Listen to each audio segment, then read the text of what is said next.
Sir కొద్దిగా drugs మీద brief అందరూ వచ్చారా? వచ్చారు. అదే రేవుపాటి గురించి నేను వచ్చినాయి అన్ని పేపర్లో కొన్ని నేను కూడా ఉన్నానని నేను అలాగే ఉన్నానని వచ్చింది కదా. నేను ఆల్రెడీ ఎక్స్ప్లెయిన్ చేసుకున్నాను, అన్ని పేపర్లో రావడం జరిగింది. కానీ మీరు కూడా ఇటువంటి ఇన్సిడెంట్లు రాయడం ఎందుకంటే మంచిది, ఎందుకంటే పబ్లిక్ అవేర్నెస్ సొసైటీ బాగుపోవడం నుంచి మీరు ఇటువంటివన్నీ హైలైట్ చేసి వస్తే ఉన్న యూత్ డెఫినెట్గా దాన్ని చూసి నేర్చుకుంటారు.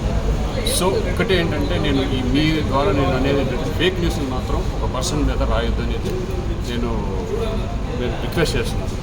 తెలుసుకొని నిజంగా ఉందంటే నిజం రాయండి, లేదంటే లేదంటే కనుక దాన్ని ఎలా వెళ్ళాలి, ఒకవేళ నిజంగా ఇంకా చేసినా ఇంకా రాస్తున్నారు అనుకోండి, అది ఛాలెంజ్ తో కోర్టు కానీ లేకపోతే నేను కేసు ఫైల్ చేయడం జరుగుతుంది.